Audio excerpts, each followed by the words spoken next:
are live. Welcome to the NFL Strategy Show Week 6 edition, lineup construction. I am Josh Engleman. I am joined, as always, in this lovely Friday time spot by the boss man, Alex Baker. Awesemo, how you doing?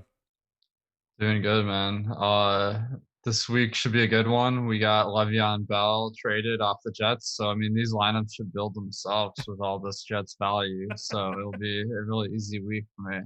Yes. So I convinced my wife, switch her league to best ball instead of having to deal with daily or weekly transactions, Nice. which has also made them basically fully check out of paying attention to their league. So my apologies there, but my wife does have Le'Veon Bell. I told her the news yesterday. She's like, great, my team sucks anyway. I was like, well, trust me. I think this one's going to be a positive for you. Now he's going to actually play and play for a good offense. So congratulations for your mild upgrade. Yeah, that I mean, I drafted him in a ton of best ball because he was falling in the like 4th round, and man, I was feeling like a dummy after the first 5 weeks of the season. But now it looks like it could have been the steal of the year. Yeah, I'm anxious to see how they use him. They just have so many individual weapons. And speaking of weapons in the NFL, I'm taking a look at last week's slant. I don't see any ownership to Chase Claypool or Travis Fulgham. Alex, what were you doing? You missed out on 78 fantasy points. Yeah, I'd rather not talk about that, but Chase Claypool, it's like Deontay Johnson. He was injured in week 3, and then Chase Claypool got more snaps because of that. But Deontay Johnson was back for week 5, so the natural logic would be that Chase Claypool wouldn't play very much. But then Deontay Johnson gets injured again, and Chase Claypool gets 4 touchdowns. Like, what are you gonna do, right? Yeah. He was in 339 of 65,000 lineups in the slant. And that is 3 times as many lineups as Travis Fulgham. Similar output for these guys. Same game, too, which is totally crazy. Well, the funny thing is, I think Fulgham was a much like more reliable play because he had like better playing time. I mean, not as exciting because he was kind of cut off the Lions, and then Claypool was a decently high draft pick. So Fulgham, he was on my radar, but I don't think I had him just because I had him projected for like 25 yards, I think. Just to confirm for everybody else that could be watching right now, when you see games like this for a Chase Claypool or a Travis Fulgham, that's not changing anything for you really the following week or moving forward. There's no regrets. There's no how didn't I see this. There's no what can I do to get more of these guys. This is an aberration that is not all that important, correct? Well, I mean, it kind of reinforces the idea that with receivers, there's a ton of variance. Like any random dude could go out and get 30 points. Now, 45 points, that's a little bit more uncommon for just some rando. But yeah, if a receiver is going really low owned and like every single week there's a ton of them. Like one this week could be Denzel Mims for the New York Jets because he was like their high draft pick and he hasn't played any games yet coming off the IR. Like really you have no clue what's going to happen. So like the thing is there's probably like 30 to 40 of these guys every single week. It's going to be really hard to pin down where that production could come from. Yeah, the problem with Mims is that I don't think that the Jets can score 3 touchdowns. Yeah, I mean, he'll have to do it himself. Joe Flacco's not really going to help there. No, not so much. So much so than the fact that I forgot that it was Flacco and not anyone with talent.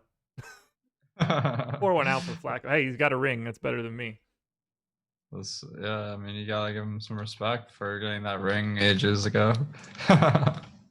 It's paying him off, that's for sure. I don't have much to like look at or talk about from last week's slate. It was kind of just there. No real interesting takeaways from the winning lineups or no specific like really weird stack stuff. Pretty much everything at the top of the slant had a bring back option. But we saw some sort of stacking across everybody at the top. Everything just seems sort of normal. So I don't have any like fun deep dive into anybody's stuff because I don't know, it was a pretty innocuous week 5. Yeah, I think just looking at it, it just shows that like pretty much every stack type has that upside. Yeah. And even there's one that wasn't stacked up there. So it may not be like the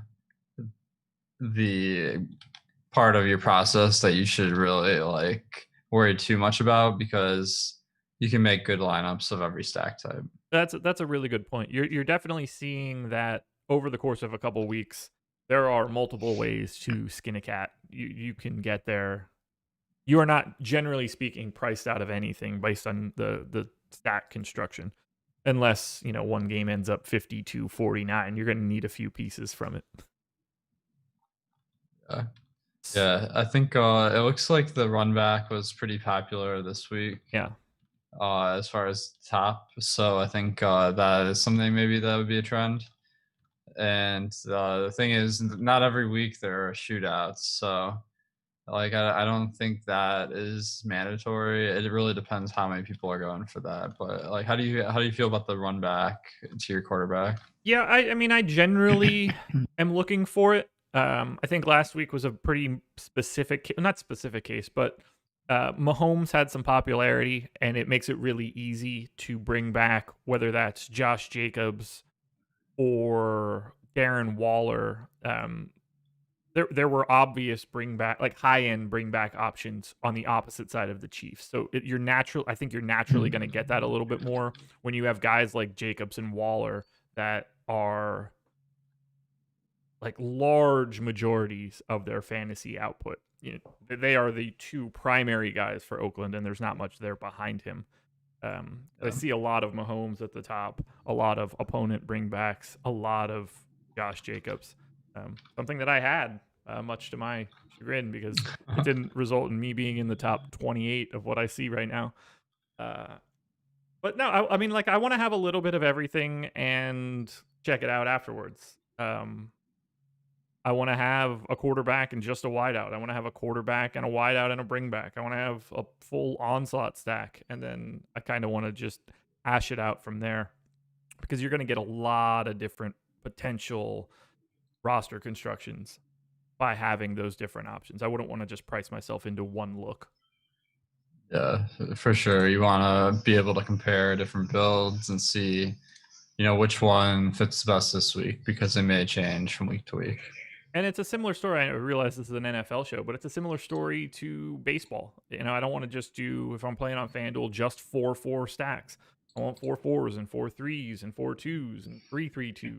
I want to see what all of those different things can look like, and then try to do a little bit more evaluation after the fact, because I don't think that there is any particular right answer there. What do we got coming in? Definitely. 200 concurrent viewers, 31 likes. That number, way too low. Go ahead and hit that thumbs up. Subscribe to the channel. Hit the notification bell so you know when all of our content goes live. We've got 2 more shows coming up later today. I'll touch on those in a bit. We'll have a full weekend of content. The big 3-hour monster stream on Sunday leading up to NFL lock. Got a lot going on. We got MMA this weekend.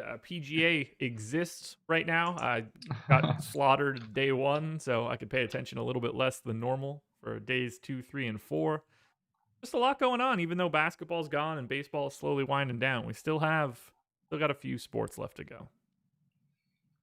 Yeah, I mean, if you're looking for a sweat between now and Sunday, you gotta consider League of Legends and Counter Strike. Am I right? I downloaded League of Legends. I opened the app. I looked at it for about a minute and a half, and then I realized that I didn't know what I was doing, and I closed it again. We'll get there. Nice. It'll be 5 years from now, but we'll get there. So last week, we only built one lineup. We built it right up to the buzzer. We did a DraftKings cash lineup. We were planning on doing a FanDuel GPP lineup that didn't work, which is fine because ultimately it wouldn't have gotten paid out anyway. So I think that we should just start today the way that we tried to finish last week with a FanDuel GPP line. How does that feel for you? FanDuel couldn't be more popular right now, so let's do it. I'm surprised it's still going on. I don't know what happened, but it seems bad now. The live scoring. Yeah.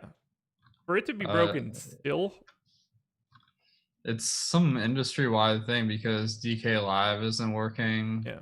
Yahoo Sports, like their box scores aren't updating in real time. So like there was some major player that just stopped operating, I guess. I mean, that's the only thing I can really think of. Not good. Not good. Yeah.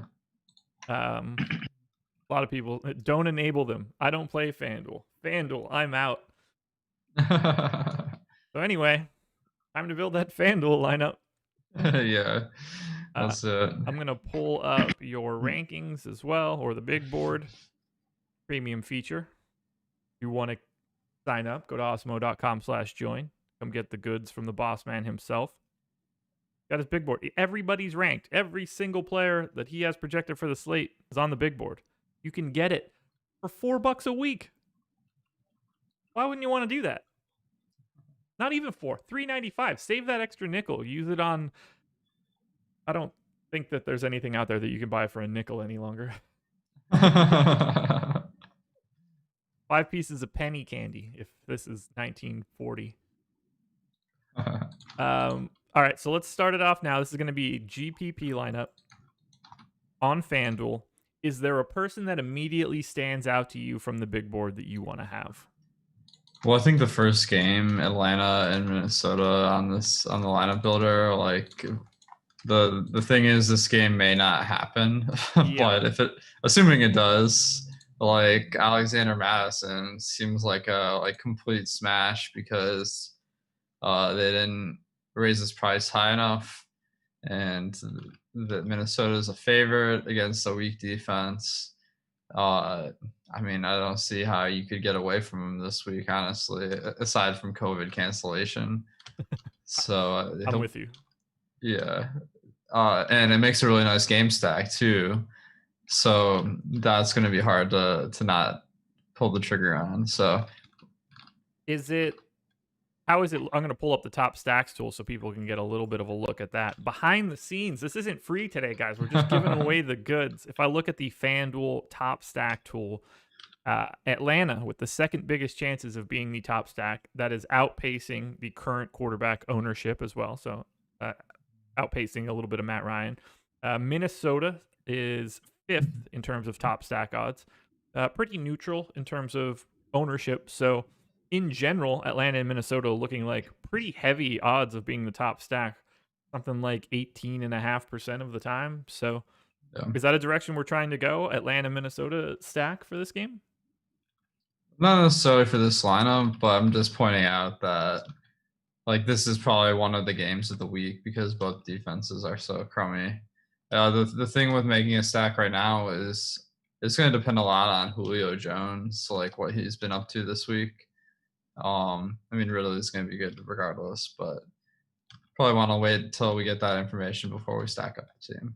Seems to me, based on what I'm looking at on the top stacks tool, we should be stacking up the Green Bay Packers in this lineup. Packers with the top stack odds, relatively minimal ownership coming in to Aaron Rodgers, but 13% chance of being the top stack. That is the highest number on the slate right now for FanDuel. Makes me think that I should be slotting in Aaron Rodgers into that quarterback spot. I like it. Yeah, he's expensive this week, but it's a really good stack. It's a Dak, Wilson situation. So I'm hoping that this week is Rodgers. I am so happy that you just made that mistake. It is a mistake I've been making for 3 years. I have called Russell Wilson Russell Westbrook coming off of a basketball season an infinite amount of times. I can't help it. It just happens. There are times where I do it and I don't even notice. People have been pointing it out to me on Twitter and YouTube comments for 3 years. Yeah. Basically, I can relate. Like the same guy, right? Exactly. I can very much relate to it. Okay, so I slotted Rodgers in. What we then have to do is find out Packers to put with him and potentially some Buccaneers on the way back, which is up in the air a little bit, at least in terms of the health of Evans and Godwin. So normally I would say that we want to get Devontae Adams in there. That's going to make for a very cheap rest of this lineup. Do you want to go to Adams, or is this a spot where you want to try to get like Valdez, Scantling, and Tanyan or something along Yeah, those lines? I think we gotta get Adams. Coming off injury, maybe his ownership will be a little bit depressed. So I think that we'll just have to figure out where the value is Okay. to fill this rest of the lineup out. All right. So we've got Rodgers, Madison, and Adams in now. Are you looking at any other Packers? Whether that's again Valdez, Scantling, Tanyan. I don't think you're trying to go to Aaron Jones here, but I'll throw that name out just in case. Yeah, I think we should take a closer look at the rest of the Packers than we would other teams. So Valdez Scantling looks like a decent value option. Tanyan, he's been getting insanely lucky with touchdowns, so he's going to be way more popular than he should be. So that's not really a direction I'm looking to go. But I don't think we really need anyone else because Devontae Adams gets like 100 yards per game, and that's a pretty good correlation with the quarterback. So who is the Tampa Bay Buccaneer that you would like to bring back if you want to bring someone back? It's so tough to peg someone with the health of the team right now, but Scotty Miller, I guess, I'm pulling up his snap counts because he hasn't been doing much on the field, but he's been out there 70% of snaps, including last week. Pretty much every week he's been around 70%. So he seems like a solid option. I don't mind just not sacking Tampa Bay here either. Okay. Because with Fournette and Jones, they neither one maybe getting a huge workload, and then Evans, Godwin, there's that injury situation. So, Godwin would make a nice option if he plays, but I'm totally fine given the pricing. Just leaving our stack at QB wide receiver. All right, that works for me. At that point, we're going to start needing some value, and just glancing at the big board, some of the cheaper options that I see near the top. David Montgomery ranks 10th on the big board. He's 5,900. Antonio Gibson 5,800. There's not a ton of really, truly legitimate value. Does anybody stand out to you as a guy that we should go to that is relatively cheap given the expensive nature of the first three people put in here? Yeah, I think we gotta dive deep here. So with cheap, I guess we're looking at wide receiver possibly. And if you want to dive even deeper, listen to the deeper dive on Sunday at 10 o'clock with Alex and Ben and Coffee. a nice plug there. When you're good, you're good. So, if we're going really cheap, I would say the guys jumping out at me. We got Adam Humphries at 4,700. He's coming off the COVID list, and that seems like a really nice price for a guy that's a full-time player. Yeah. We got Brashad Perryman at 5K. He's been injured most of the season, but I think he's coming back this week. And the playing time is a little bit questionable there. So that one's a maybe. Okay. Darnell Mooney at 5K. No, that's a little too deep for FanDuel. But Curtis Samuel at 5,100 stands out too, where he's an interesting talent where he plays. He gets some running attempts along with his pass catching role, so that's pretty interesting. Okay. So I don't mind Curtis Samuel, or the other guy would be Adam Humphries. Well, we're going to need probably two of them, or depending on where we feel about running backs.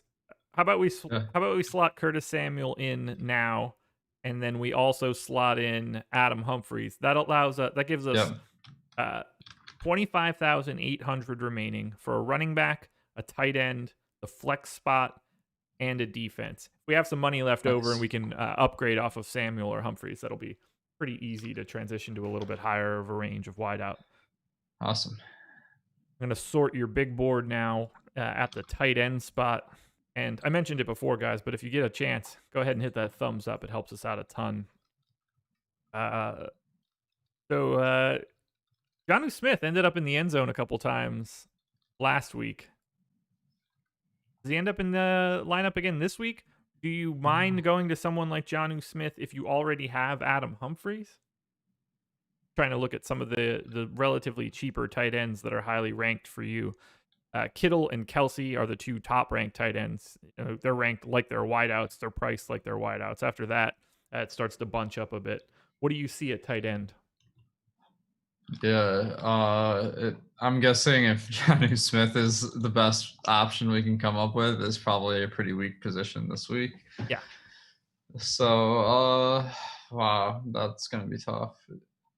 I know you were mentioning like Chris Herndon last week. You said he's your fourth favorite or something, to be fair. I think that is true.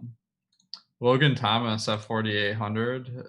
Yeah. He's the guy that he's out on the field a ton. So I don't mind. I think no one's going to be on him because he's averaged 4.7 fantasy points per game. And he's cheap. The thing about Logan Thomas is his snap counts are so much higher than any other tight end. He's been out running a route on 89% of dropbacks. Most tight ends, like even Jonnu Smith, is at 60%. So the workload is huge for Logan Thomas. So if we put Logan Thomas in, we have 7K per spot running back, flex, and defense. I think that we can make a pretty solid lineup here. Might be the best time now to lock down a defense and then really open ourselves up to, either two running backs or running back wideout or an upgrade on that Samuel Adam Humphries section. We did just add Logan Thomas, so I don't want to recommend the Giants D, which is your number one ranked defense, and at 3,900, look pretty nice. We could conceivably go to the Carolina Panthers. They are your fifth ranked defense, 3,700. Or we can just as easily pay up and get the Dolphins against the Jets, Jets. Oh gosh, paying up for the Miami Dolphins defense. That's fun. I don't mind the Panthers going up against Chicago. They've been pretty miserable offensively this year, and also the Carolina's strength has been against the pass. They're pretty weak versus the run. Oh wait, sorry, no, I have that backwards. Oh, sorry. Actually, Carolina's defense this year so far has been pretty decent, which was surprising because going into the season, everyone was saying they're so young, they're going to be really bad. But hold on, I need to look into these references on my spreadsheet because this isn't adding up. So the Carolina Panthers are definitely a defense. Their talent level undetermined at this point. Okay, so they've given up way more yardage versus the run than your average team, 5.4 yards per attempt. The Bears running attack is pretty bad, so I'm not as worried about that. They've only given up 6.3 yards per attempt through the air, which is way above average. So I feel like this matchup that Carolina has is sneaky good. Joe Tadaro in chat. This one's going to be good. What site are they using to see projected scores and starters? It would be our site, Awesemo.com. This is our lineup builder. This is part of what you get if you subscribe at Awesemo.com/join. This is our stuff. These are Alex's projections. This is our ownership projections. Everything that you see on the screen is part of our NFL package. So, congrats, you found us. So I slotted the Panthers in for now. We can move that around for a little bit if we need to. We've got 86.50 for a running back and a flex, we can basically spend whatever we want. And at the very least, I think that we could upgrade one of Samuel, Humphreys, or Logan Thomas if need be, with at least a little bit of extra money. So we already have Madison slotted in as a running back. We do need a second running back no matter what. The highest ranked guy you have right now is Kareem Hunt. Based on everything that we have in our lineup right now, I don't see any reason to not go to him other than if you think the ownership is too high. Is there anybody else that stands out to you other than Kareem Hunt to get a second running back? Let me take a gander here. So yeah, Kareem Hunt, a really great option. The only thing is the matchup versus Pittsburgh is pretty tough. Yeah, tough pickings there, man. Let's see. James Robinson versus Detroit. That seems like a really good spot. Or we could go. I mean, one of our favorites is David Johnson, and the thing is, he's been getting the volume, and then last week he had 96 yards running. He just didn't get in the end zone. So I feel like he's averaged 60 yards per game rushing. He's 6.4K, and the matchup versus Tennessee, they're weak versus the run more than the pass. So I think that David Johnson could be a contrarian option this week. Okay. Well, let's slot him in there. And if we have like an extra $100 left and we're a bit too contrarian, I think swapping from David Johnson to James Robinson for an additional $100 could be a decent way to go if the structure of the lineup is a little broken. We have 10,900 for the flex. Pretty sure that we can get anybody we want at that point in time. This should not be too difficult whatsoever, but I do think that we want to keep our mind open for an upgrade to either Humphreys or Samuel or Logan Thomas. For sure. Do you have any preferences for the flex spot on FanDuel compared to DraftKings? Do you tend to lean a little bit more running back, given the only the half point PPR instead of the full point? Yeah, I think that makes more sense. I mean, wide receiver has so much variance. I don't hate wide receiver either, but running back definitely has an advantage on FanDuel, especially given their softer pricing. You can get some really stud players in here. So I think that running back could have our best options. Okay. The highest ranked player that you have on this list, I don't believe is on this slate, but let me double check it. Nope. I was going to say we should go to Stephon Diggs, but not on the slate. We have the opportunity to go to Thielen. We already have the running back. I don't know if we want to do that. Then Devontae Adams. Next up would be A.J. Brown. Do we just right now flip Adam Humphreys to A.J. Brown? Take the upgrade of Tennessee wide receivers? Yeah, I think that's solid. We'll see what that opens us up for. So if I take out Adam Humphreys and I upgrade to A.J. Brown, that leaves us 9,100 at the flex. So we can still do whatever we want. I think that we have another opportunity to potentially upgrade Logan Thomas. Trying to see. And chat, if you have any ideas for who we should use at the flex or potential upgrade options, let us know in the chat. We're trying to build this by hand, but if you see something before we see it, let us know. Well, I think one of our moves, we could put Derrick Henry in the flex.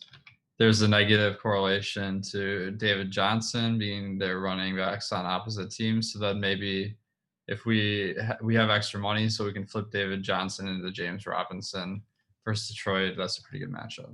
And we do, that does give us an extra. Do you worry about having Henry and A.J. Brown? Yeah, that's a good point. I don't worry a ton about that, but we can look for pivots off AJ Brown if we go with Henry. So I went to Henry. I upgraded to Robinson. That spends our entire 50,000. Value ranking, greater than 90%. Contrarian ranking, 40 to 50%. It's a good lineup. That's pretty damn good. I think we got to pat ourselves on the back here. Not going to miss an opportunity to pat myself on the back. And for people that are just showing or tuning into this show for the first time, we've talked a little bit about what these numbers mean. So value ranking is basically just how well this lineup ranks from a points per dollar perspective. The contrarian ranking is going to let you know sort of how chalky or not chalky your lineup is. And in this case, since we're building a GPP lineup, having a total of those two things north of 100 is a goal of ours. Am I explaining that correctly? Yeah, I think these are like percentiles of where you would stand in our projected field. So this would be a lineup that's about average in ownership, and then it'd be really above average in projection. So I mean that's a winning formula. I would say that we do need to make a mild change here with the Henry AJ Brown combination. Not need to, but probably in our best interest. Or do you think Well, that I we're think good it to go? depends on the pivots. Right. AJ Brown, there's a lot of decent pivots. So one could be Robbie Anderson. I mean, he's been on fire. The price hasn't really come up a ton. Or I'm looking at Devontae Parker as Yeah, I well. was just going to say the same thing. $100 cheaper, very, very similar in ranking spots. And I don't know about you, but I think that the Dolphins have a decent matchup. Yeah, going up against the Jets, you gotta love that. So the Dolphins are projected for 28 points this week. I mean, so we gotta expect Devontae Parker to produce more than he would normally. So I swap them out, leaves us $100. Parker in the lineup now. Value ranking still north of 90%. Contrarian ranking 40 to 50. We built a good one, boss. I know, yeah, I might use this one. Hey guys, if you're watching right now, don't enter this. You're gonna be chopping it up with me. There's $1 million winner on FanDuel right here. They'll pay you out sometime before the NFL season ends. I think that's a really good lineup. Again, Yeah. and I hope people are getting out of this show what at least our goal is to show what that process can look like of building a lineup and what the outputs can tell you about what you built. If that showed, like, if we built this lineup and it said value ranking, 70 to 80%, contrarian ranking, 10%, we would probably want to go back to the drawing board a little bit. But seeing that this is a fantastic value lineup, seeing that we're not just jamming in chalk everywhere, we are still giving ourselves a chance to not compete against the entire field. It's pretty good. Pretty good. If you're watching these every single week, I'd like to think that you're picking up little tidbits for roster construction. Yeah, I think the lineup builder is pretty underutilized because, as far as I know, it's the only tool in the industry that really like compares your lineup to what the field's going to look like, Yeah. and that kind of feedback is really valuable. It's not easy to make 150 lineups on it, but if you're just making a few, you just put them in there, and it'll give you really good information about them. Yeah. If you're playing a single entry, a 3 max, a 5 max, building them out here by hand, I think is outstanding. I mean, we know, like, we have Ben Raza on staff. He's a big proponent of hand building lineups, even large amounts of hand builded lineups for golf, for football. So I know that he can get a lot of value out of a tool like this, and he's playing a ton as well. So you can build a lot of lineups if need be. But getting your hands on it and understanding the information that you're putting in there, good. I love it. I love this tool. Do you have anything else you want to touch on for this FanDuel GPP lineup? I think we're good. We're ready to make our next lineup. Yeah, but first, a couple plugs. NFL rankings are free today. So you are seeing projections on the screen. If you go to awesemo.com and go to Alex's NFL rankings page, everyone gets a letter grade, A, B, C, D, E, for total points and for value. So points per dollar. Someone can be an AA, AB, AC. Those rankings are free for today. Also, MLB top stacks. If you're playing this, what could be final 2-gamer of the MLB season, the top stacks tool is free. Coming up immediately after this at 12 Eastern, NFL strategy. It's the start sit show. Matt and Kyle going to be talking a little season long, who you should be playing in your lineups, who you shouldn't. And then at 5:15 Eastern time today, MLB Live Before Lock with Jason and Terry taking you all the way up to the MLB lock. Plugs are in. 420 people in here. 100 likes. I appreciate that you guys got up and over the 300 or the 3-digit mark. That's great. But right now we're sitting at about 25% likes. It's 20 to 25%. I think we need to bump that up. Can we get to 50% of the viewership hitting the thumbs up button? It helps us out a ton. It shouldn't, no effect to you guys.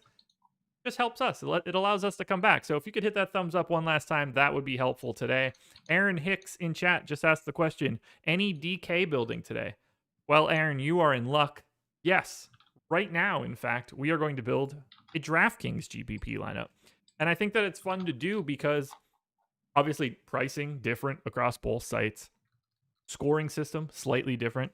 You get the extra half point for half point PPR on FanDuel, full point on DraftKings. I'm ready to dive into this bad boy.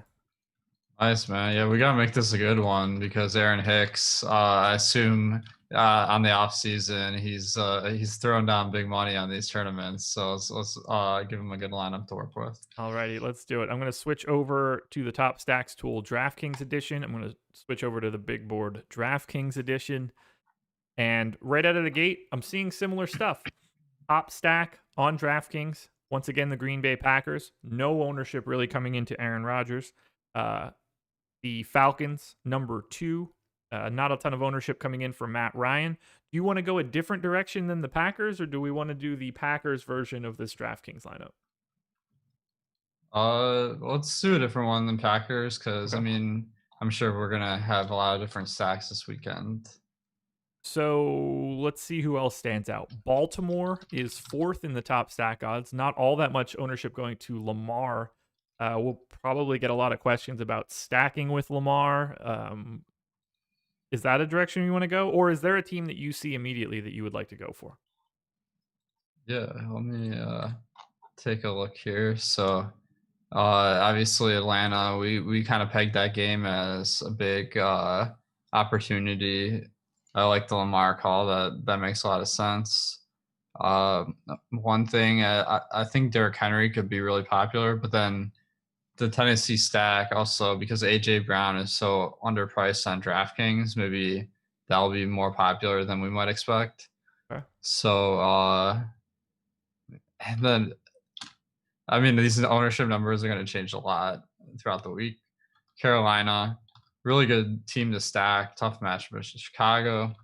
The problem is I feel like they've been like the stack of the week, like 4 straight weeks. So their ownership might be a little bit higher than we have right now. We could put it to chat if you want. Yeah, let's give it to chat.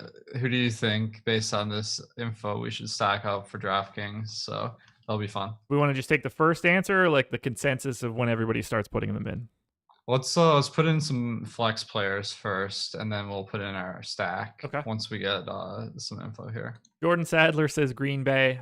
Not going to be Green Bay. We already did that one. Titans, Houston, Miami, Jets, Lamar, Pittsburgh, Miami, Detroit. Okay. So oh man, everyone. I like how everyone's like Jets, like JK, like Adam and chat, man. They're like, yeah, that might be a little bit too deep. Yeah, but it's fine. Man, everyone. I guess a lot of love from Miami. Yeah. Let's do Miami then. Okay, perfect. So let's go ahead and right out of the gate, we'll go ahead and slot in Fitzmagic. I assume that we're going to go straight to Devontae Parker. He was pretty highly rated for you on FanDuel. Ranks 18th overall on DraftKings. I'm just going to put the one thing I'll point out here. Okay, go ahead. Is that the ownership we project on the Miami stack is a lot higher than their chance of being the top stack. That doesn't mean necessarily that we can't play them. It just means we're going to have to get a little bit weird with the rest of our lineup to give ourselves a good shot to win. Well, let's get weird then. Are you good with the Parker Fitzpatrick stack? Yes. Do we want to go a bit more heavy on the Dolphins? Are we trying to add someone like Preston Williams or Mike Gesicki as Oh yeah, I think Preston Williams, he's the guy that hasn't really broken out yet. I don't think he'll be super popular based on the price. And as far as hype, I think he's a lot lower hype than Jasicki. So I like throwing in Preston Williams. okay? So that's the And I mean, quarterback with two wideouts. Do we bring back a Jet? I mean, I feel like we gotta throw some love to the Jets because everyone hates rostering these guys. But they do have some good players, so I'm definitely not afraid to take some Jets. They almost won me $1 million this past weekend. For a second, I was in first, but Jeff Smith couldn't haul in those touchdowns. So I did enjoy seeing your exposure to Jeff Smith because I had it as well. nice. Yeah, it's funny because we had the 3K guys. It's not the right ones. Yep. So for me personally, just the way that I would look at this, if we have Fitzpatrick, Parker, and Williams, the guy that I would most likely want to go to is Jamison Crowder because I think he's the guy that succeeds most often for the Jets. I mean, his projection is almost double everyone else. Yeah, I mean, it's hard to find much to love on the Jets this week because Denzel Mims coming back. I'm worried about how that's going to affect Jeff Smith's playing time. So I'm taking Jeff Smith off my probable player pool if Denzel Mims is activated like I expect. And then Brayshad Perryman. Let me pull up his numbers here. I'm trying to. I don't have a great projection on him. I guess part of that's based on I don't have him fully playing every snap like he was week one, coming off the injury. Mm-hmm. So that is someone on my radar, but it might be a situation like we had with Debo Samuel, or we might have to wait a week. Okay. So So Crowder. Fitzpatrick projected for 10% ownership, Parker 13, Preston Williams 3, Crowder call it 7. Those are all relatively low numbers, so I don't think that we have to totally eschew any of the chalk at the top. Should be something we pay attention to though. We still need 2 running backs, tight end flex and defense. We got $5,400 per spot. I think it's time to grab a running back. Do you think that Madison is too chalky for this particular lineup? I want to answer this chat question first because I see a lot of talk about Michael Perrine for the Jets, and I'm pulling up the snap counts for week 4 because that was week 3, I guess. So Kalen Ballage was on the Jets at this point. Frank Gore got 26 snaps, Perrine got 21, Ballage got 19. So it's not like without Le'Veon Bell, Perrine was getting a huge workload. Yeah. Now I do expect him to be kind of getting more work throughout the season because he was a 4th rounder. But I definitely don't think he's a free square. He is someone that's worth considering in DFS. So. Yeah. And especially in this case where it's the bring back option, I don't necessarily see that piece as valuable here. I don't hate it, but I kind of like Frank Gore a little bit. It's just like a totally off the wall play. Touchdown vulture. Oh, I guess Antoine is saying that Gase is saying Perrine is going to get more workload. So if there's information we have that he's going to be more involved, that could be pretty valuable. To be fair, it seems like everything that Adam Gase does is incorrect and wrong. So maybe we shouldn't just assume that what he says is a good thing. Well, he said he hated Le'Veon Bell, and that ended up having a pretty big impact. Yeah, it ended up working out positively for Le'Veon Bell. He went to the Super Bowl favorites. That's true. Yeah. Apparently, being on Gase's bad side isn't too bad. Yeah, could that have worked out any better? Hey, I want to go from this dumpster fire of a team, and apparently it's pretty easy for me to go to the front runner for the Super Bowl. Don't do that. I don't want to leave. What else are you gonna do? That's incredible. Love it. Yeah, that's fascinating. All right, so let's put in. We got Crowder in. Let's go to running back. Yeah. I mean, I think Madison. They did price him up a good amount on DraftKings. It still might not be enough because if he gets the same workload Dalvin Cook was getting, which I think we can expect, it's probably more than 3x, and that's pretty hard to fade on DraftKings. Okay. I like it. So we slot him in there. We need a running back, tight end, flex, and defense. 49.50 on average is what we have to spend. Clearly, defense will be at least a little bit cheaper. So I am trying to spot someone that looks like a decent value play. Of the guys, $5,000 or under, we've got T.Y. Hilton at 5K. Maybe Nana talk to him again. I don't even know if it's on the main slate, but I'm just going to say it. It Philip is, yeah. Lindsay ranks 20th. Debo Samuel 21st. Naheem Hines 22nd. And Damiere Byrd 29th. So those are all guys ranking in your top 30 on your big board, all 5K or below. Does anybody stand out from that list? Anybody that you see as a potential savings for us? We got about 5-ish minutes or so before we got to get out of here and hand it over to Matt and Kyle.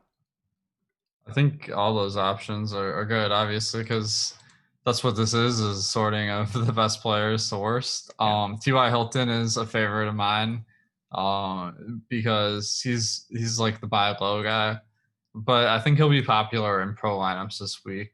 So I don't think he'll be super low owned, just given that he's 5K and going to be projected for low ownership. So I think that is an interesting spot. How much? We got 5K left per player, so we don't need to go to a real cheapie. Right. Um, We do need a running back yet. We still have the flex spot open. So thoughts on either Philip Lindsay or Naheem Hines? Yeah, I mean, Lindsay is based on this Melvin Gordon situation where he got a DUI, and Actually, he hasn't been ruled out, but it made it sound like he might not play this week.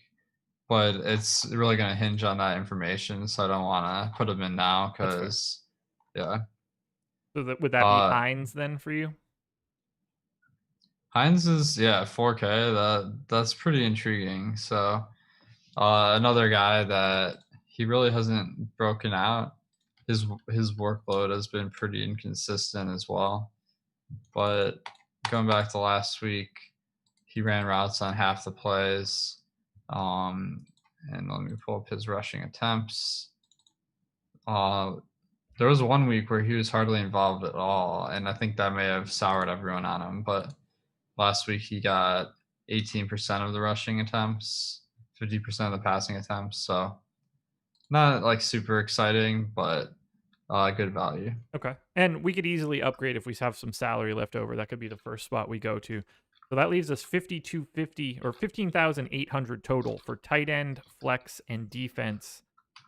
Tight end is basically, a question of, really two guys. Do you pay all the way up for the Kittle Kelsey types, or do you save some salary because you can get to Logan Thomas or Jordan Akins for next to no money?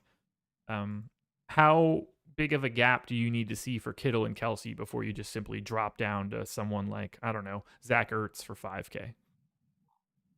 Well, I mean, I think it all depends who else is in the lineup. In this one, we got the money, so my intuition would be go back to Kittle.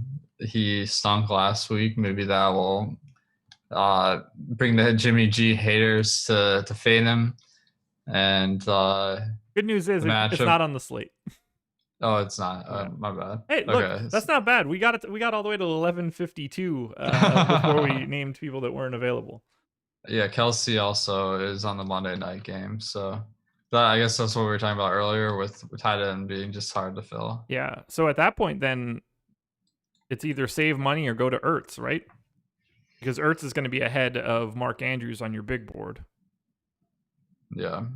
I think Ertz is solid. I know Fulgham got all the pass work last week, but it's versus Baltimore, so they're going to be throwing the ball.